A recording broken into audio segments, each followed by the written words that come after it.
You are listening to Aim Higher, a Catholic podcast designed to instruct and to encourage the daily practice of our faith.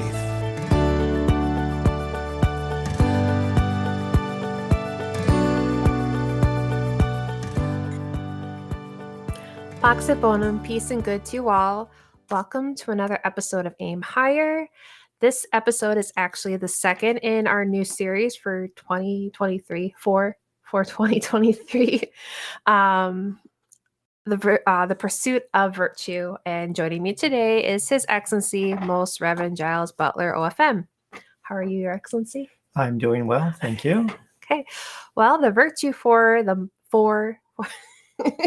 ever since you mentioned to me years ago the word for, that often people say fur.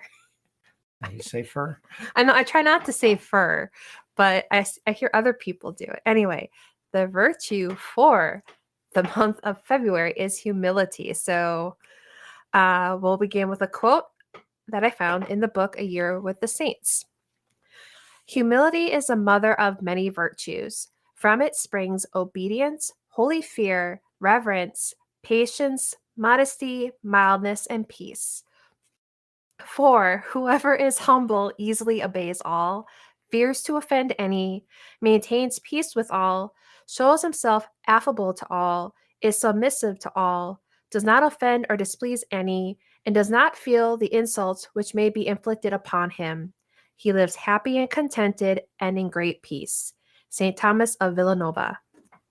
Very good. I got through it. Thank you. Any comments? Well, Bishop Lewis used to teach us that humility is the truth, and therefore it is a false humility to deny the gifts or the talents that God has given us. That would actually be a lie. So the humility is a truth, and it is really recognizing our own unworthiness, our own nothingness, and that is the key to advancing really in the spiritual life, but with all the virtues. Anything that is positive or good has to be true, and therefore humility is the truth. And one of the things in the religious life or the spiritual life that we must be careful of is falling into a false sense of humility or a false humility, where we put on the appearances of having virtue rather than having the actual virtue itself. And I think St. Thomas of Villanova probably elsewhere hit on that topic, I'm certain, but truly not to offend anyone. I was perhaps put in there not to deliberately offend anyone, because no matter what we do, somebody's bound to take offense. Mm-hmm. Yeah. I'm glad you brought up the term false humility, because I never really considered that concept. And it's something I've been working to break, is the self-deprecating sense of humor. And it's a coping mechanism. If I put myself down first, it's not going to bother me so much when other people point out those failures that I have. But I am learning that when you put yourself down, you say it to people, it just creates awkwardness. You know, probably most people aren't thinking much about you. Mm-hmm. They're thinking about themselves. They're not, because I tend to pick myself apart, I'm thinking people are doing the same to me, when reality is people aren't really that interested per se. Yes. Yeah, we have to be careful trying to assume what other people are thinking or not thinking. It's better off that we just wait patiently and see what they have to say for themselves or about themselves or even about us. And really I guess you also have to have a sense of a thick skin, that it really doesn't matter what others people say about you. On the one hand, you have to be concerned. You don't want to give offense or scandal, but at the other end, we don't have to allow ourselves to be,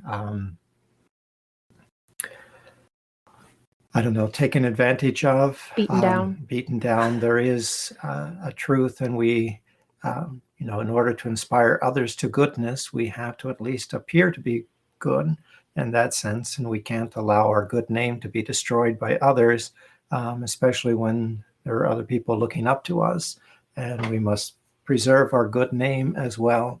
And so it really becomes a balancing act between humility and pride. And, we jokingly say in the religious life that we are proud of our humility. And of course, there is an inherent contradiction. That's what makes it humorous. But we must be proud of the things that God has given us. And as I mentioned before, humility is truth. And we must acknowledge the gifts, the graces, the talents, all the things that God has given us. And in all humility, we recognize these are God's gift in me. I haven't done this of myself. This is God working in me or through me. And I really like how you hit on that point, because that's really what humility is. It's recognizing, well, our limitations are nothingness, but everything we do is because of God. Yes. If we excel at something, it's because of God. It made me think of, there used to be a musician that I listened to many, many years ago.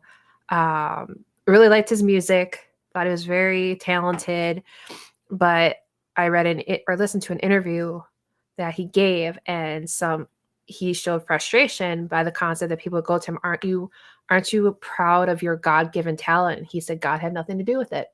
I'm the one that put in all the work to it.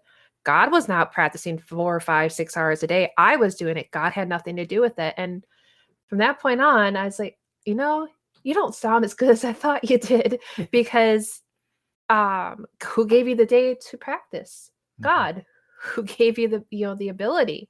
God. Yeah. And it's so very true that if we deny the good things, we are denying that God has given us these good things. We have to recognize them where they are, when they occur, and we have to really insist that other people recognize them too. It's a difficult thing. I realize I grew up in the public school system. I recall so many times they would tell us that you have to blow your own horn. You have to let the world know your talents, your gifts.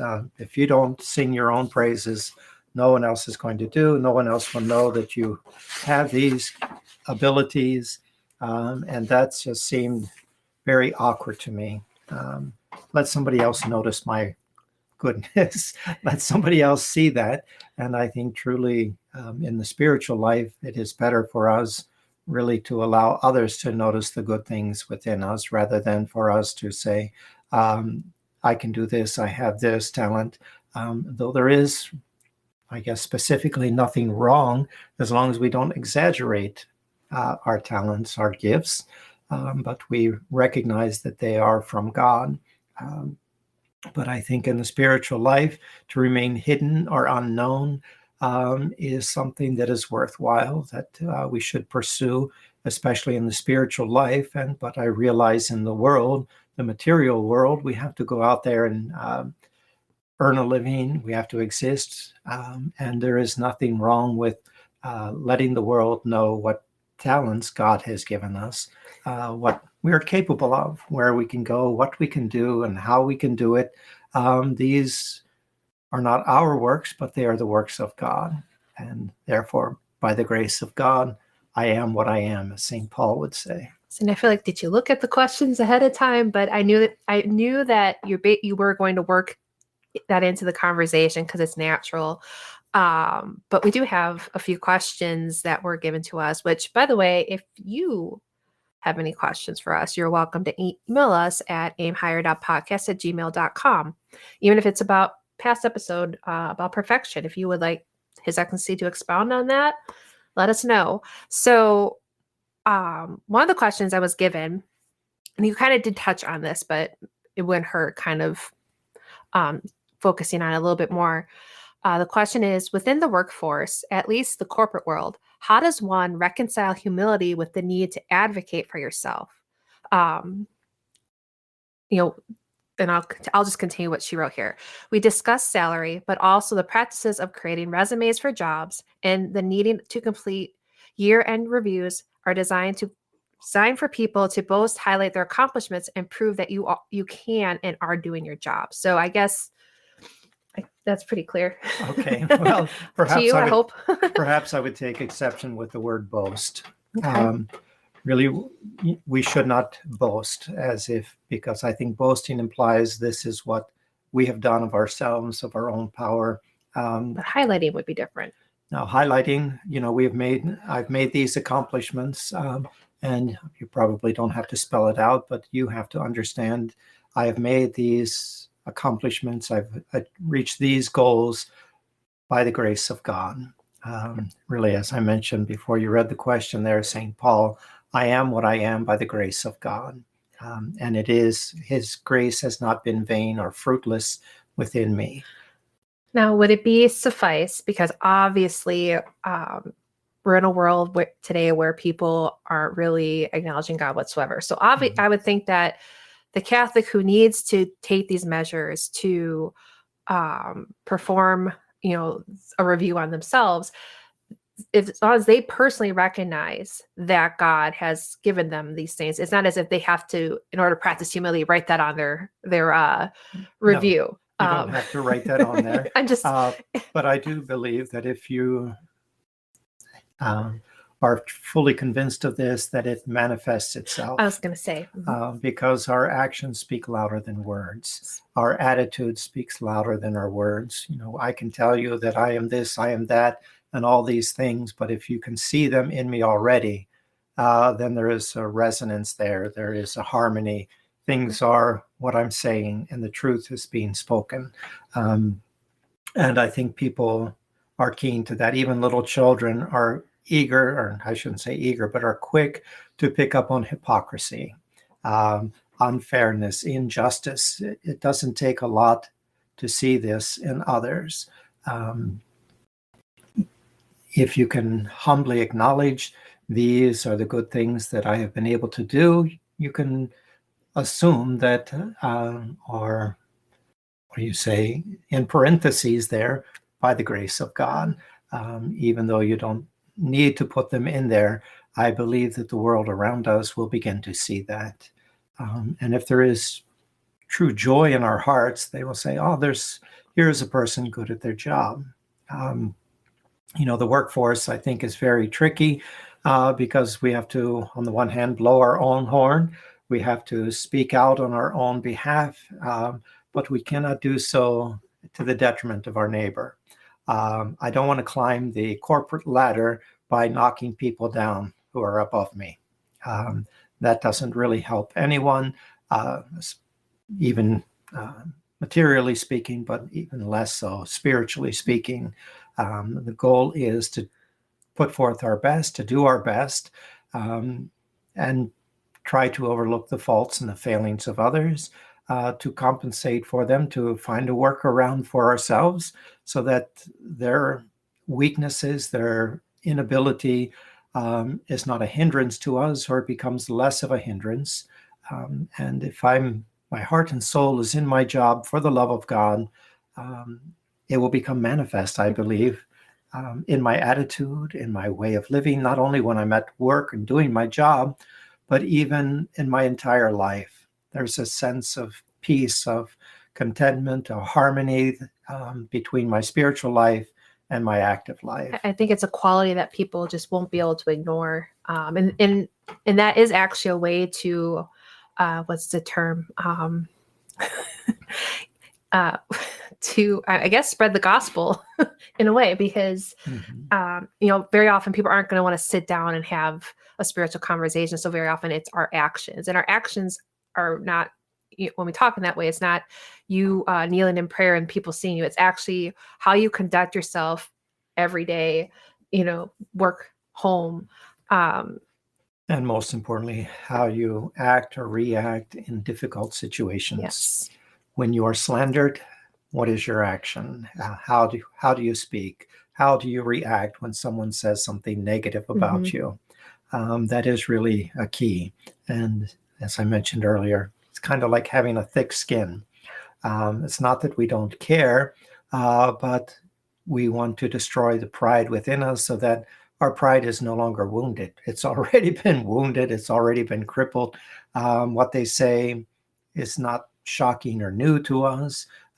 They may be wrong in their accusation, but instead of getting angry, we will pray to God as our Lord did on the cross. Father, forgive them, for they know not what they're doing. Not because they have injured us, but because we love them and we see that they're injuring their own soul by this lie, by this unjustified attack, if you will. Right. That's actually a really good reminder, because and then also maybe what they're coming at you in that particular instance may not be accurate, but there's something. I feel like there's always a little instant of truth to something that someone goes at you for, and I think that's what really, if anything, that's what gets us upset about it, because we know that there's a hint of truth in that big blow up. I mean, we're not perfect. We talked about that. If we were perfect, we'd be in heaven. And truthfully, we know that we aren't without fault. The only person that walked this earth, who, I suppose a Blessed Mother too, but Yeah. but our Lord did not deserve the things that were said of him. He did not deserve that suffering. So knowing that he didn't deserve that, and yet he bore it so patiently, how can we really complain? And that came up in a book we're reading, or we just finished reading for book club. And it relayed a story of, I think it was some religious brother who was dealing with some sort of illness or difficulty. And he was, praying out loud, Lord, what did I do to deserve this? And our Lord appeared to him and said, well, what did I do to deserve that? And I made the comment that that's the only point ever. Our Lord is the only person ever who could actually story top you, top your difficulty, because he truly did not deserve, but he took it upon himself. And that's not to say that you should beat yourself down. And this is coming up in another question, talking about self-esteem, because, you don't want to resent those people. It is a difficult balance. And do you have any advice on how to balance that? I think preparing ourselves through our prayers, our meditation, and I think, in the religious life, our times of meditation when we reflect inwardly and we really examine our conscience. I don't want to say scrupulously, because scrupulosity is a problem in itself. It's not something we should strive for, but it is heading in the right direction unless we go too far. Then everything to excess becomes an evil in itself. But in the religious life, we want to really uncover all the wounds, uncover the sores. We want to dig, and we dig deeper and deeper to uncover our own faults, our own failings, not to destroy ourselves, but to really keep ourselves humble, that we say to God, I am this miserable wretch, and I can truly say that in all honesty without exaggeration. I see my own faults. I see my own defects. I've actually prayed to God to show them to me. And now, having seen them, it is quite frightening. And sometimes I say, Lord, don't show me so much all at once. I don't know that I can handle it, but, give me the strength to handle it. Give me the grace to see my own weakness, my own faults, my own failings. And then if we get in the habit of this, not to make ourselves depressed or anxious, but I think there is a sense of peace and calmness in examining our conscience, knowing who we are, what we really are, really examining, why did I do this? Why did I say that? Why this? Why that? And again, not to the point of scrupulosity, because scrupulosity is going to create anxiety, which is a form of pride and vanity. And very often the scrupulous person finds their fault and they think, how could I have done this? And what is that suggesting other than, I am so good? It shows their pride. I am so perfect. I should not have fallen for this. I should not have done this. When in the true examination of conscience, we can say, I failed because I did not call upon God. Mm-hmm. I failed because I failed to remember or recall that Christ is there with me. I failed to bear this cross patiently. And so it is not only the examination of our conscience, but the resolution, how can I improve? And so as part of, we teach children the preparation for their first confession, how to examine their conscience, and then to make that firm purpose of amendment that we are going to resolve to avoid not only this sin, but the other sins and the occasions of these sins. And so that requires a bit of reasoning, intelligence work on our part. Okay, here is where I fell. Why did I fall? What were the circumstances? And if I had done this, would the outcome have been different? We can play this over in our mind and, okay, what could I have done differently? And now what will I do differently? The next time this temptation, this trial, this tribulation comes before me, how will I act? How will I react? What is going to be my mode of action? And I think really that is something that comes with practice. It comes with maturity, and not to get upset when we are insulted or hurt or injured, passed over, whatever it may be, just to have already wounded our pride in that manner so that it can't be wounded anymore. We've become, I guess, callous to those assaults, and it's like water off the duck's back. Okay, I'm no good. Yes, I know that. Thank you very much. In all humility, I can say, thank you very much for that observation. You are truly speaking the truth. And if you are so inclined, you can suggest, well, maybe you will pray for me so that I can become better. Yeah, I actually had a circumstance that was quite like that. And I knew the person was just trying to start something. And I just told the person, you know what, you're right. I'm not a good person. But I feel like if I was to, will you pray for me, probably would have sounded a little sarcastic, to be honest. So, tone is very important.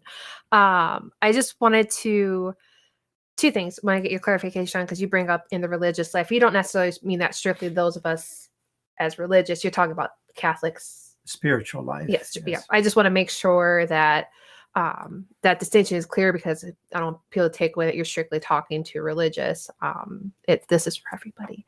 The other thing that came to my mind when I was thinking about this particular virtue that we were going to talk about is the idea that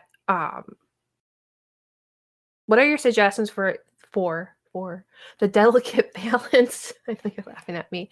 Because, okay, yes, I know that I'm a sinner and I could say that I'm a wretch, but that is not a mindset necessary that we need to keep beating ourselves down all day long. I think, the humble acknowledgement, but God created us and he wants us to be in heaven. He loves us. He I'm someone he cherishes and loves, even if the rest of the world doesn't, but he does. So, I mean, I know that everything, comes from him. I don't deserve what I have, but at the same time, it's not recommended to keep pushing that point home. And because I think that happens amongst families, and that's going to be a question coming up. Basically, I guess this would be the time for it, is the relationship between self-esteem and humility.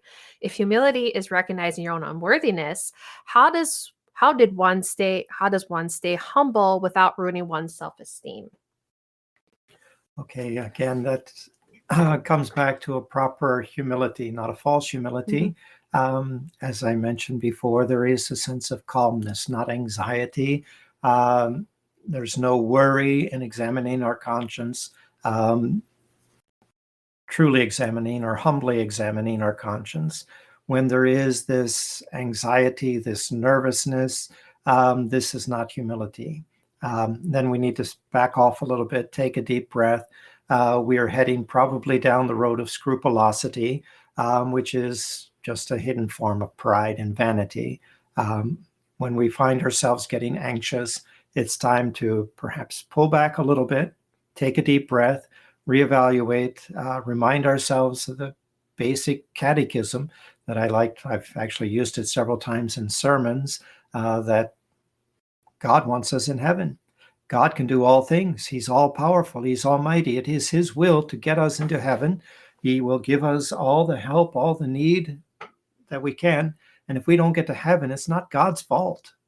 It will be our fault. And so all we really need to do is stop getting in God's way. Mm-hmm. God will get us to heaven if we will stop getting in his way, if we will allow him to do what he wants with us, to us, in our lives.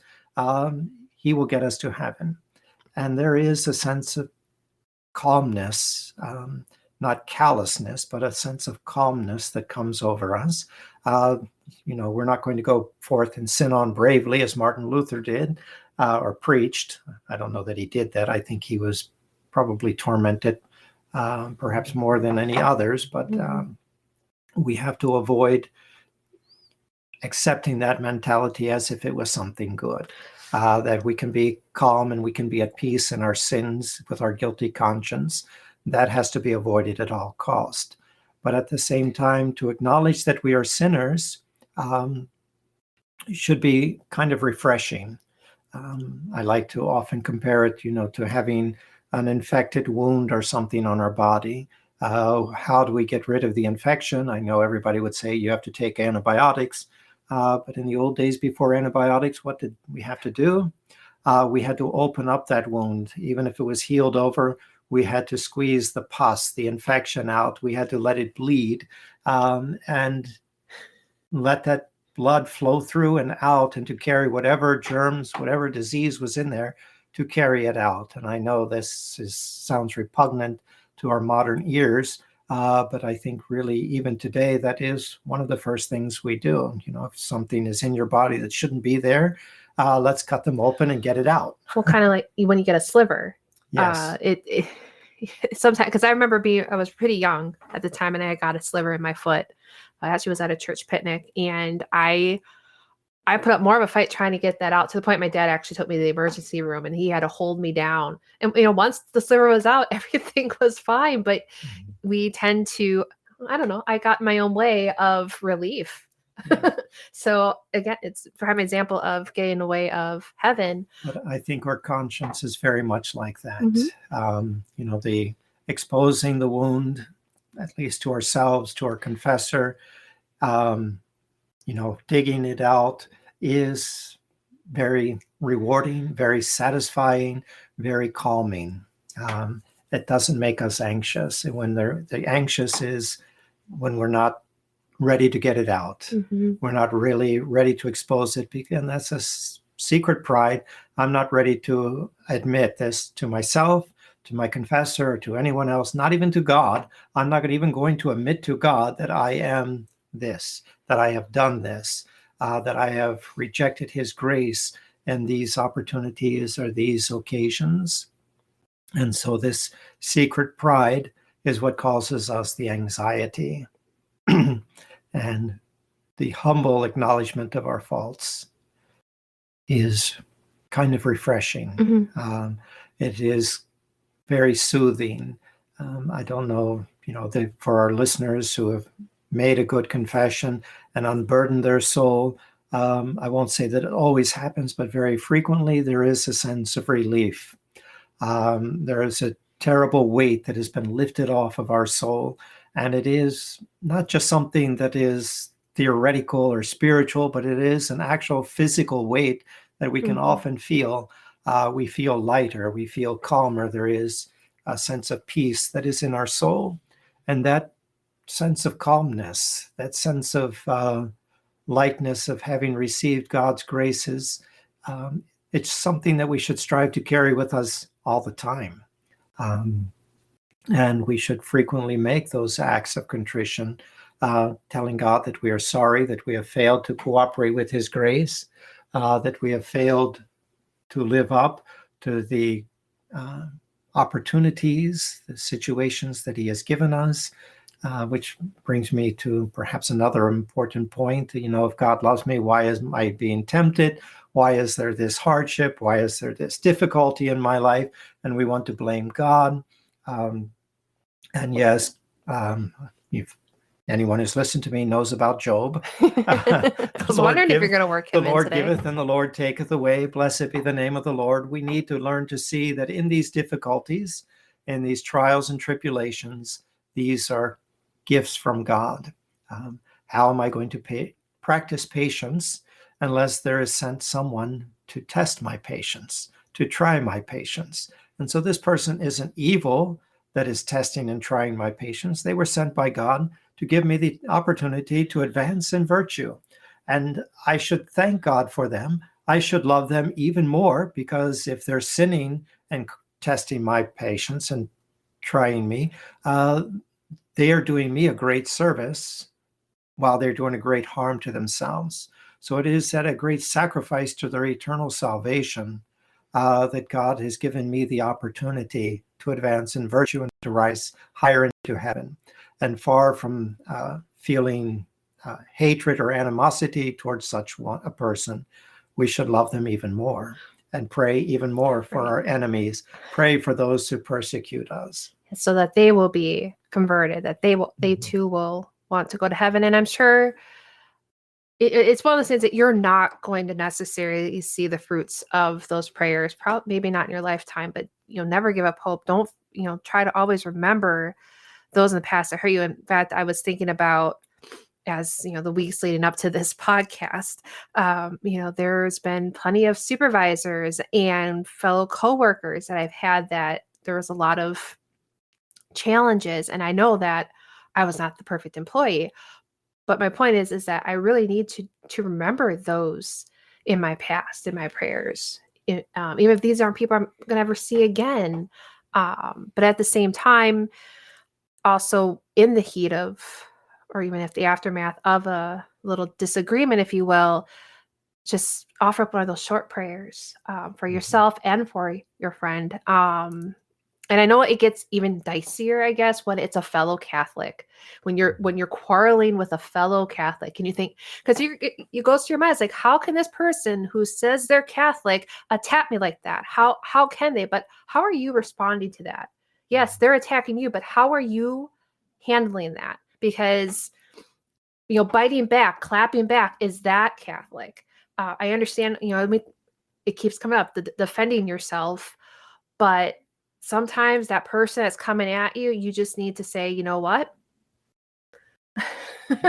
I'm a fallen creature, just like the rest of us. I certainly have plenty to work on. Pray for me. And I would say walk away. You're really not going to fix the situation by matching their wits, matching their tone. We know it doesn't work. And if it has worked for you, fine. You tell me how it worked for you, because I really doubt it. But I think that's what hurts, is it's fellow Catholics. But we as fellow Catholics, if we're being honest, we know we're not perfect. But then again, the people on the outside that see us Catholics quarreling, it's like, these people are Christians? Well, it reminds me, there was a person came to me for assistance. They had a court order to obtain anger management classes, an anger management course, and they wanted it to be from me or from a Catholic, as opposed to going to a psychiatrist or whoever else out in the world. So they wanted it coming from a Catholic perspective. So I had to prepare a course and basically outline it so that this person could take it to the judge, present it to the judge, and say, okay, am I qualified? Here are my qualifications to give an anger management course. But it was very instructive for me to look into the matter of anger. And really, I cannot change what someone else thinks of me. I can't change what they say to me. I can't change what they do. In my interaction, whenever it's a heated argument, I can't change that other person. What is in my power to change is myself. Yeah. And if I change how I act, it necessitates a change on the person I'm engaged with, how they're going to react. And if I change how I react to this person, it's going to change. If this person comes to me looking for a fight, and I don't give a fight, if I don't return blow for blow or insult for insult, they're really at a loss what to do. And immediately the tension de-escalates. And, we can base this on a lot of natural psychology. What is true in natural psychology works in the spiritual life. It works in our spiritual life, and not everything is all supernatural and beyond our comprehension. A lot of it makes sense when we boil it down and say, okay, this is what happens in the natural world. This is what's going on in the mind of this one and the mind of that one. And so this tit for tat is constant escalation. And if I want to control my own anger, I have to learn how to de-escalate. I have to learn how to take it down a notch, and to let the insult go, and not figure that you've hurt me, now I have to hurt you more. But no, to forgive, even if the person's not worthy of forgiveness or not even asking for forgiveness, just let it go and pray for them. And in the heat of the moment, if I can discipline myself not to give tit for tat, not to give insult for insult, because generally that's what the person who's fighting with you, that's what they want. They want to exchange blow for blow. Who can outdo the other? And it is a sense of pride and vanity. Let's see you top this. Well, because they basically want you to prove their point, even if it's like the smallest thing that you give them. That's enough for them that'll be proof for them, and then they'll do whatever they want with it. It is a tricky thing. Since you brought up scrupulosity a few times, and this is not necessarily, we're not going to expound on it, but I would just put it out there. And if you feel that what he's talked about in regards to scrupulosity, and you feel that might be something you're battling with, please don't wait. Please talk to your confessor, bring it up and talk to him. You'll feel much better if you do. That's all I'm going to say on that. I wanted to kind of go back on one thing with the question about within the workforce, because it came up a few weeks ago in a discussion in regards to salary. And I know I had talked to you about it, I think the next day, because I guess the idea was posed to someone that, as far as like, I guess, a Catholic perspective, you should not name your salary, or at least not overinflate your salary. And I don't really think I agree with that sentiment, in the sense that in today's world, it's rare if you're going to be working for someone who's Catholic, and a Catholic is obliged to pay their employees a just wage. Okay. That's not going to be really a standard that's across the board anymore. We know that. And in my experience, it is necessary to name your price. You need to know what are you bringing to the table. That's not pride. You need to know what it's going to take from you to give this service, to do the work, but to also keep a roof over your head. You need to take those things into consideration. And I know what I've learned over the years was that you need to ask for more than I guess the lowest or the bare minimum, I guess. You do need to aim higher in that, because let's be honest, people want to pay you very little as they can get away with, and get as much work out of you as they can get away with. So I guess my question is, there's nothing wrong as far as a Catholic taking those things into consideration and naming a wage. Definitely. We should name our wage, that we are worth this much, because we are conscientious, we are good at our job, we put in an honest day's work, and we're not trying to cheat the employer, we're trying to make the business better, we're trying to help our employer. And we are not at war with the employer. We don't want to rob the employer, we don't want to take more than the business can afford, but at the same time, we want to bring something, our all, to the business. We're giving our all, and therefore we need to be compensated for that all. And the employer should eagerly want an employee with that attitude. Too often I see in just about every business in the world, and I often think this person isn't getting paid enough to do this job. And that is a frequent thought of mine. They're not getting paid enough to really care. And it is discouraging to the consumer. Listeners know I'm on the airlines quite a bit. I see the flight attendants, I see the people at the counter, and I see some very good people, some very conscientious people, but occasionally there are those, whether they're having a bad day or what, but that really are doing their company no service. They are doing a great disservice to their company by their interaction with hostile travelers, travelers who have missed their connection. They're suffering some kind of inconvenience in one way or another. Things are not going the way they wanted. And, from the traveler's perspective, they've probably saved money. This is, a big deal to them. But, to the gate agent, it's not my problem. It's not a big deal. And that disinterestedness affects the reputation of the entire company. That one interaction can do a lot of damage for the company. Now the employees that will come and can have a bit of empathy, who truly care, and I'm certain that they're not getting paid enough for what they do. But when they bring this to the table, it is something that I find quite beautiful. And like all the businesses today, they want you to give a review, rate them and rate how they did in this way or that way. And I find that very distasteful. If you do a bad job, I will let you know. But I don't necessarily need to tell your bosses about it. But I do expect you to give me your best. And if you give me your best, I don't think that, you really need a pat on the back for that from me. This is what should be normal. This is what I expect you to put forth your best, and for the company and for the customers of the company. And if you can come and bring that to your work, I think you deserve to be compensated for that, because the company is getting something from you.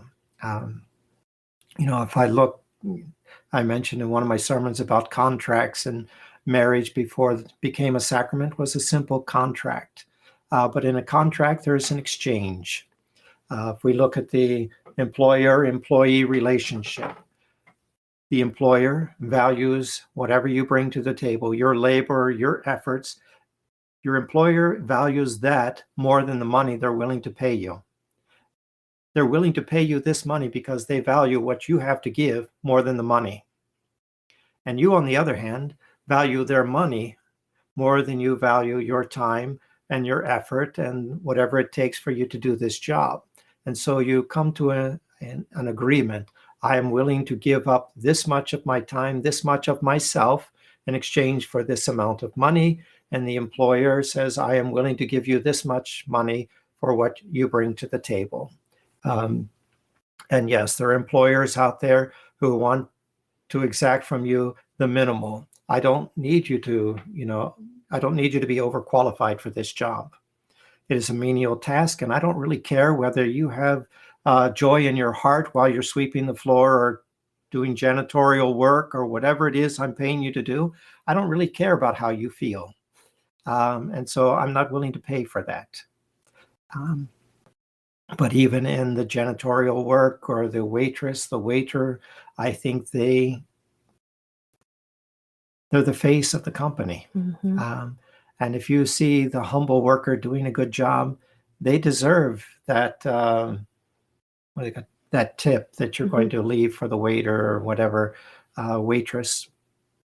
They deserve that tip because they are bringing something above and beyond that their employer is not willing to pay them for.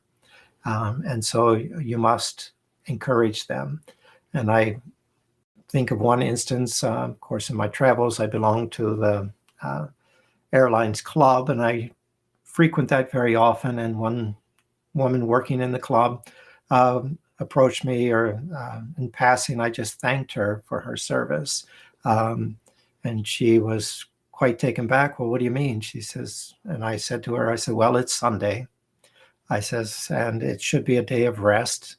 I said, but I need to travel, and I am grateful for people like you willing to make the sacrifice to work on Sundays so that I can travel and to get to where I need to be. And I want to thank you for your sacrifice. And a couple weeks later, this lady came to me, saw me again in the club, and she thanked me. She says that very day she was thinking about quitting. She wasn't getting the recognition at her job. It was all negative. It wasn't worth it to her anymore. But that kind word made it worthwhile to her. And I think we can all do this. You go out to eat, you don't have to insult the waiter. You don't have to insult the person mopping the floor or cleaning out the bathroom. They're not less than you. They're probably better than you. And our Lord held up the poor, the lowly, the humble, those who are humiliated.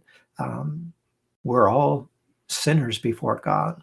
And I remind people, what would this world be without janitorial services?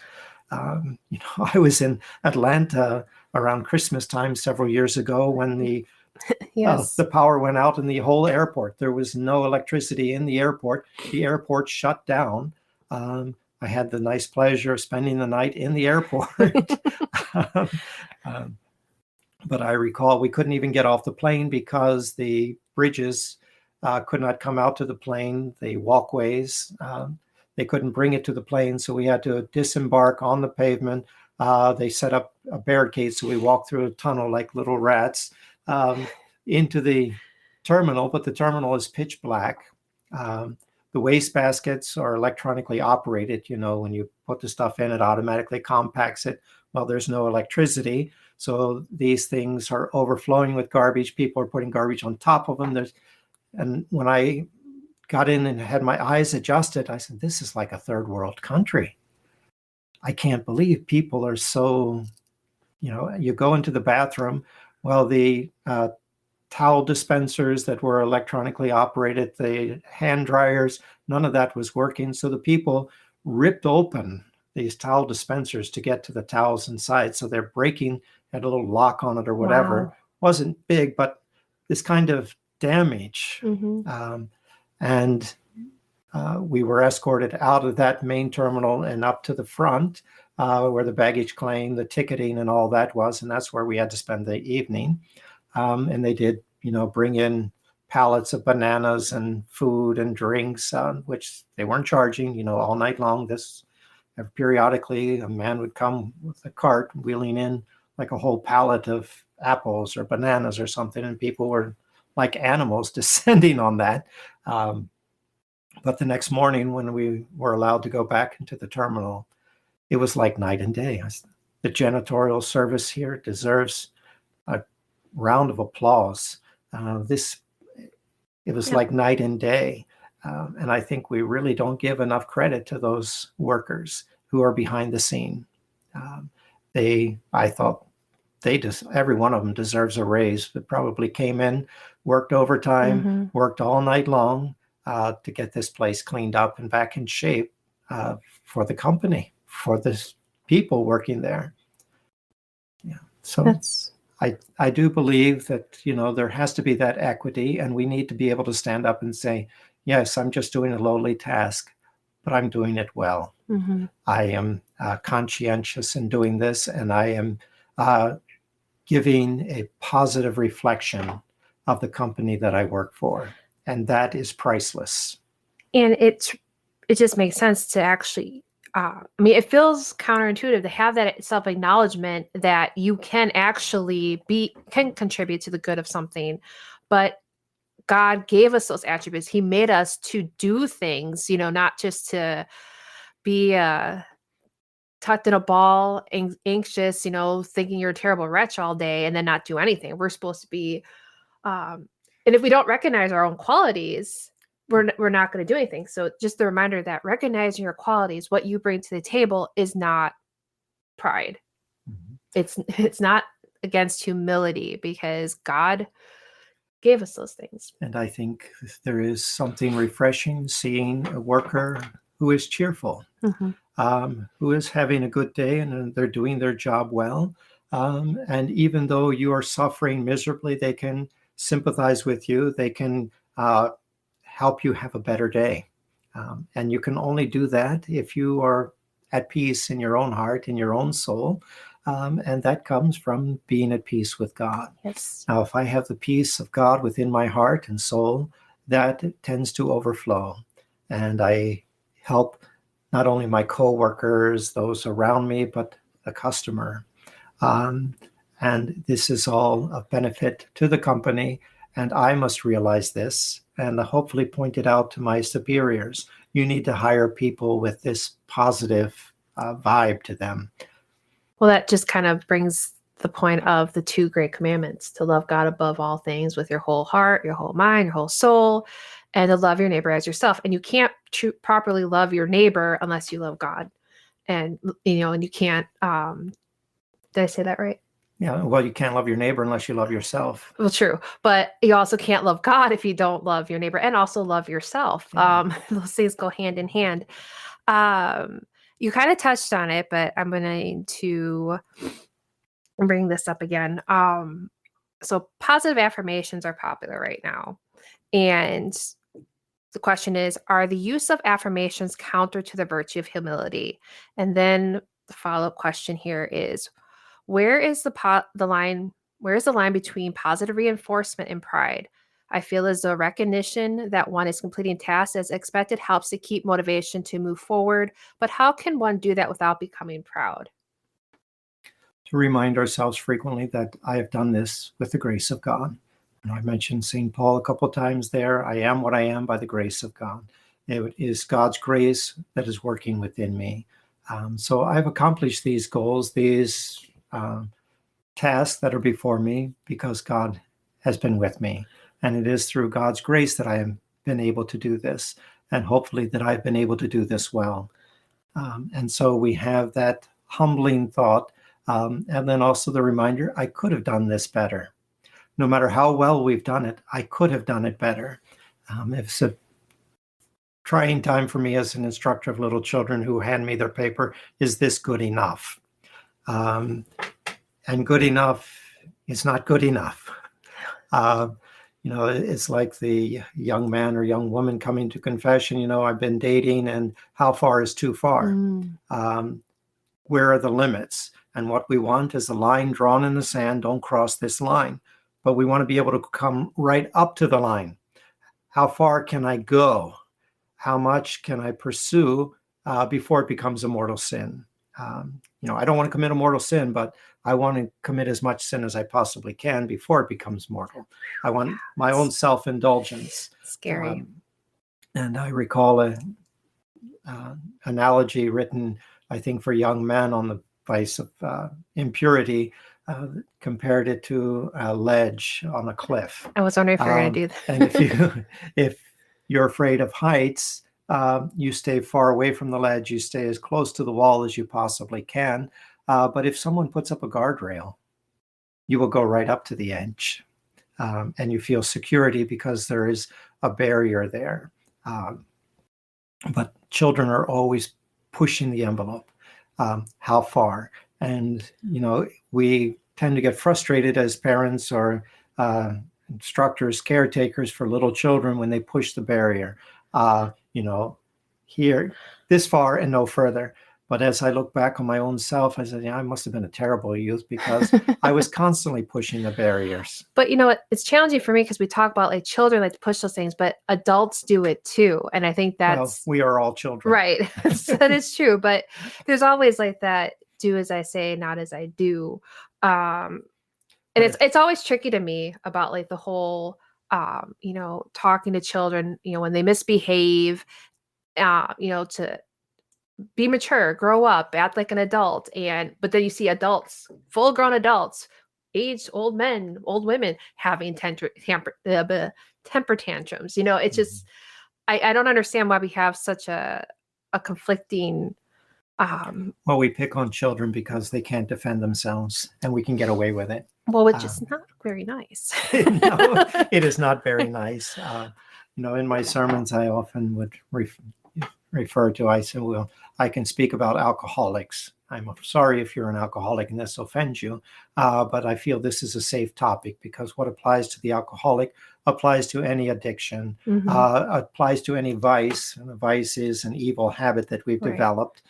So alcoholism, yes, you can call it a disease, but in my mind, spiritually, it is a vice.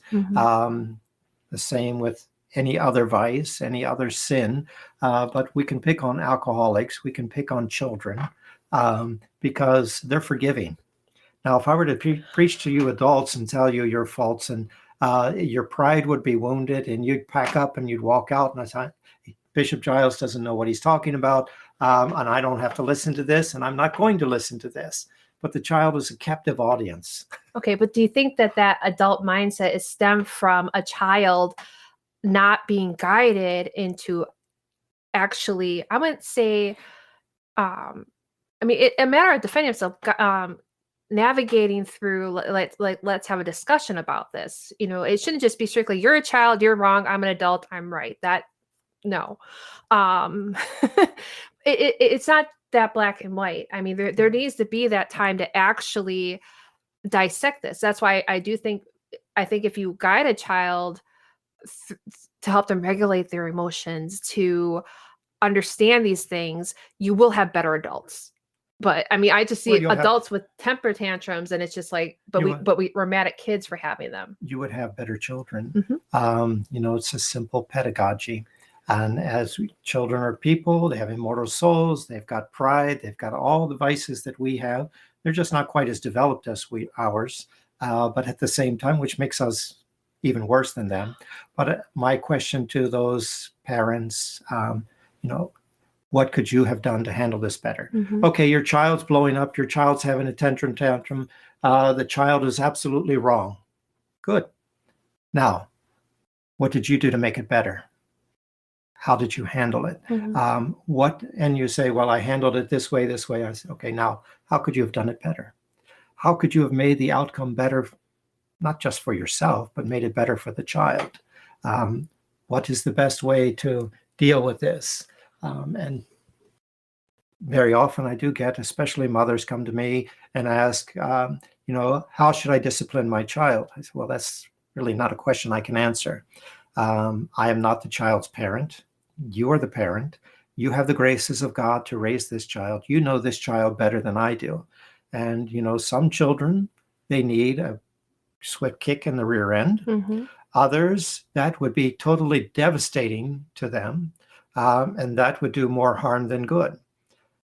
There are some children that, as I point out, the mother is looking at them with that out the corner of her eye is just enough to make them feel like they're about an inch tall, because they have a sensitive conscience and they don't want to offend their mother. And that is all the punishment that they need. Some children you can sit down and talk to and say, you can reason with. Some are not reasonable, but parents aren't always reasonable either. Right. But God gives each parent the grace to know their child, to know what works, what is most advantageous. And you say, well, I'm not a professional. I didn't study this. You don't need to study this. To be a good parent, you need to try and be virtuous and use a little bit of common sense. You cooperate with the graces of your vocation that God has given you, and use a little bit of intelligence, the intelligence that God has given you. With the grace, you will know how to act. Even if you don't know, whatever you do will work out well. All things work for the good of those who love God. Right. Yep. And you can help your child. And not only are you helping your child, you are helping yourself. And I think your children will begin to appreciate it. I'm not going to say Catholic parents don't make mistakes. No, definitely not. They're not perfect and they make a lot of mistakes, but God's grace is very forgiving. And your children can be very forgiving if they see that you are acting out of true love. You're acting out of love for God. You're acting out of love for them. And it's not just your own pride and vanity and you feel humiliated because you have misbehaving children. Well, and just to bring back what you brought up in our last episode about perfection is that there will come a time, more often than not, that you owe your child an apology. And there's nothing wrong with apologizing to your child, owning up to a mistake you made. And as we pointed out, as you make that acknowledgement to your child, following up with that, say a prayer with your child for you to be a better parent, for them to be a better child, to strive for that virtuous life, to strive for heaven together, because that's what we really want, is to go to heaven. But if you apologize to your child in all sincerity, in all humility, it opens up for the door for the child to say, I was wrong too. Mm-hmm. I made a mistake. Yep. Now you have patterned the way for them to make an appropriate apology, and not a simple "I'm sorry so I can get out of here," Right. but truly you've opened up the way for them to examine their conscience and to acknowledge, yes, I am at fault too. This isn't just mom or just dad. I could have done this better, and by patterning. Showing the pattern to the child, giving them a blueprint to follow, because children are great at imitating. Mm-hmm. Lecturing to your child isn't really going to teach them much, but what you do, what you show them, what they see, how they see it played out in your life, that is what they're going to imitate. Well, and very often, and I know you've brought this up in, meetings you might have with parents, and you and Father Anthony both bring up, oftentimes if someone comes to talk to you about something, they're doing all the talking, and really they just want someone to listen. And you remind those people that, okay, when you're done, right? Okay, what did I do this whole time? I listened. Do the same for your child. Give them the opportunity to open up, even if it's going to be painful for you to hear, even if it's possibly they may, with what they say, how they're feeling sounds disrespectful. Unless they actually talk it out and you guide them through it, maybe see the error of, well, that's actually disrespectful, but let's try to work this out. You're not going to improve the situation. It's just not, it sounds terrible, and you can admonish me if this is too far, but you can't just pray it away. No. You have to take action. And it is a lot of work, and we're going to be working on these things every day for the rest of our lives. But every heartbeat that beats is one heartbeat closer to God. So it's all worthwhile. So just to be sure, to have the use of positive affirmations is a good thing. It's allowed. It's allowed. Okay, stamp of approval, because we grew up, and I'm sure you had a similar that generation where the kids should be, and it wasn't so strong in my generation, but kids should be seen, not heard. You really, you don't really want to even hear them or see them. But they're people too, people that you want to basically be adults that you're going to like. And you can't do that if you want to just ignore them, don't want to deal with them. But also, you need to encourage them. And how else are they going to learn to be encouraging adults themselves and encourage you? We encourage each other. God gave you your children to make you better people. I know of a woman who has told me that, because she has a daughter who has a severe disability, and she said if it were not for her, that particular situation, she might have turned her back completely on God. Mm-hmm. And it is the coming outside of yourself that improves things too, because too often we get stuck in our head and all of our difficulties that we can't see beyond that. And truly the remedy of that difficulty is to start helping someone else out, volunteering, doing something just to get outside of yourself, because the longer you stay locked up, the less you want to talk about it, deal with it. It's just going to explode. Yeah. Well, if I can pick on children one more time. All right. We have to encourage children. We let them know when they've done something right, because we want them to continue strive for that goodness. Strive for that. This is something good. This is something worthwhile. We encourage each other. As I mentioned, the sanitation worker needs, I don't know that they need it, but it is useful to praise them. And it is a good thing to thank them for their service, because they make our life livable. Mm-hmm. We need that ourselves. And you mentioned, the children were in the old days were to be seen and not heard. And I think too often today that is still the mentality. We send children to their room, give them an electronic device. You go in there, disappear so I don't have to look at you for the next hour, 10 hours, whatever it may be. Good Just point. get out of my sight. I don't want to see you. We send them off to daycare. We send them off to school so we don't have to deal with them. And after school, we get them involved in some kind of sports where they play with others of their own age. And yes, that's good to get them socially adapted. But I see a lot of adults that still have a childish mentality, a childish way of acting. They look very immature. And I reflect on that, and I think it's because they were never shown how to be an adult. They were always forced to relate only with those of their age, only with children. They went to daycare and the one adult watching 10 children or whatever of various ages, but there is no real adult interaction for them to emulate. They don't know how to be an adult. They don't know how to be respectful to one another because they know how to respect children. They know children play, but they are unable to take that to the next level because they've never seen it. And it is really terrible because now we have these adults or biological adults who are psychologically children, and they're bringing children into this world, and they have nothing to offer their children as a pattern or a guide to life.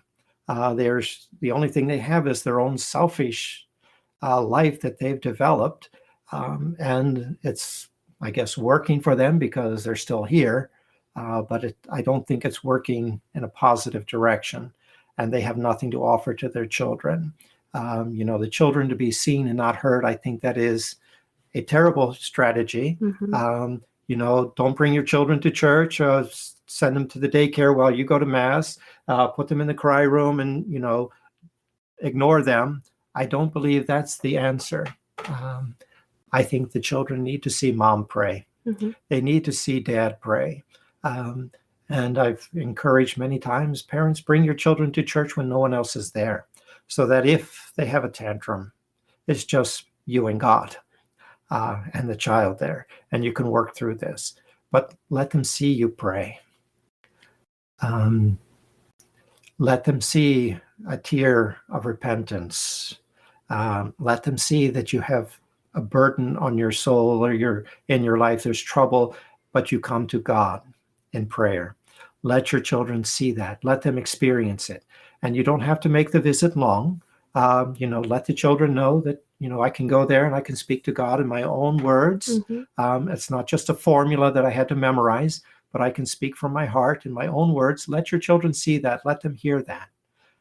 As you kneel before the Blessed Sacrament or before the statue of Our Lady, take them and let them light a candle, put a little donation in the donation box. That is something tangible that they can see and imitate, so that now when they have a problem, a personal problem, they know how to act. They know where to turn. When nobody else in the world cares, nobody else is listening, God is always there. And if your child says, I'd like to go to church and light a candle, take advantage of it. Schedule it. Drop whatever you're doing if you can, as soon as you can, and fulfill that wish of the child and pray with the child.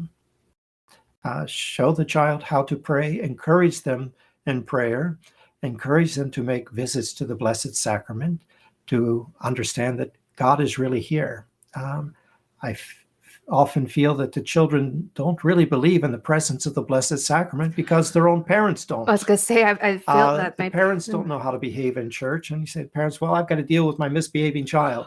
Well, you can also model that. Right. Well, I shouldn't even just say just parents. I think there's a lot of adults that truly forget that Jesus is present in the tabernacle because,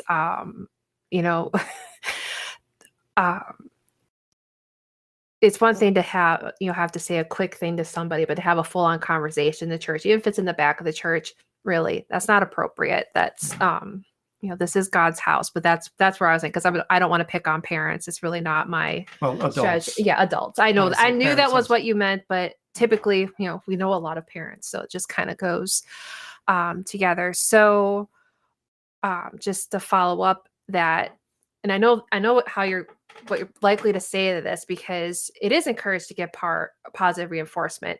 But the only way to balance that is to keep it in the middle so they don't become prideful. You don't want to be always over the top. Oh, you're so smart, with every good grade. And it's tricky.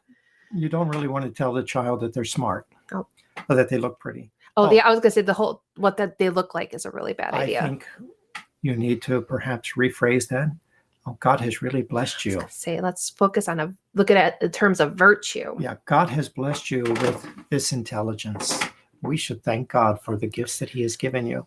And this is a positive affirmation. You have this gift, you have this talent, but at the same time, there's an element of humility and truth. This is God's gift. And I think that, again, I get back to patterning, giving the example, showing rather than telling. Humility, and when I'm experiencing a problem, to humbly go and kneel before God and pray, and to let my children see that. Let my children see that I have difficulties, I have troubles, and for them to experience troubles or difficulties, anxiety, it is okay because I do that. I have that. And now this is how I deal with it. Maybe this will work for you. And to let the children see how you deal with problems in a humble, Christ-like manner, and then help them to follow that example. They're not going to have the example if we don't give it. And so we need to strive for this humility, not only for ourselves, but for those who are looking to us for guidance. I mean, and really truly giving the example, I get to do this for the love of God. I get to go to Mass. I get to receive the sacraments. And I just wanted to, I guess, one more point, because you brought up when there is an accomplishment and you tell to an individual child, isn't it great how God bless you with that? How would you, it probably seems obvious, but I'm going to put it out here just for the sake of maybe not everybody thinks about it, or at least not in the way that I do, but everyone has a different talent. But how would you navigate, you have a pair of siblings, which would be what, is that 4 or 2? And big brother comes home with a really great mark on a report card, and you make the statement, well, that's wonderful, isn't it good how God has given you that intelligence? And the younger sister is just like, but I don't get good marks, so does that God not love me as much as my big brother? Well, God has given you something else to be praised for. And I feel like it would be a delicate balance, because one, little sister should probably, first of all, be happy for her big brother, right? But us girls are a little bit more sensitive in some ways. This is kind of like a personal example. James set the bar super duper high in the intellectual world, and I just I was like the under the swing, like that little ditch. That's like where I was groveling in that. But and my parents, I mean, being German descent, we weren't really big on the whole glowing affirmations. It usually was my parents would probably say something positive to someone else about their children, but not very often directly to us. But yet you knew about it. I did hear my dad once I heard him say something about something I did. I think it was my singing voice, but thanks, Dad, by the way, because I know you're going to listen to this. But that's true. I actually reflected on that, because I was still in my teens at that time, and sure, I can think of all the times nothing was ever said, but there is something to hearing it secondhand. Well, you knew feels that sincere. It was sincere. Yep. He's not just saying it because you're his daughter, because he wants to inflate your ego. Right. This is not made up, but this is coming from his heart. Right. I truly believe this, because now I didn't hear him say this to me. This is what he was saying about me. Right, because there does need to be that balance, as you point out, the sincerity. Because if you were to constantly tell someone, you're a good cook, I guess that's a bad example. I can't. Well, you have to say that because you're my mom. You're my dad. So, right. That's not an honest example. No. So if my teacher praises me, That's a little more objective. If my neighbor, has a good word to say about me, but to say it to me is uncomfortable. It is a bit awkward for me. But to hear someone else say it when I'm not supposed to hear, or they don't know that I'm listening, then there is, okay, I've done something good. I've done something well. I should I should do this again. I should try to do this more. And then, of course, we need to remind ourselves that this is the grace of God. And thank God it is an opportunity for me to go to the chapel and say, thank you, Lord, for the positive influence that I've been able to have upon my neighbor or my friends or whatever. And of course, you don't necessarily have to go right to a chapel. Right there in that moment, say, Deo gratias, saints be God. And this is not quite the end of the episode, by the way. I know I said Deo gratias, and that's usually the indicator, like, oh, good, it's almost over. Not quite. But I do think we covered quite a bit here. And I did note the time when we got started, so I have a pretty good idea how long this episode's been running. Went fast. I don't know about you. Okay. It didn't go fast. Do you feel tortured? No. Okay. I'm just checking. I want to make sure our listeners know that, you're not suffering in any way to do this podcast.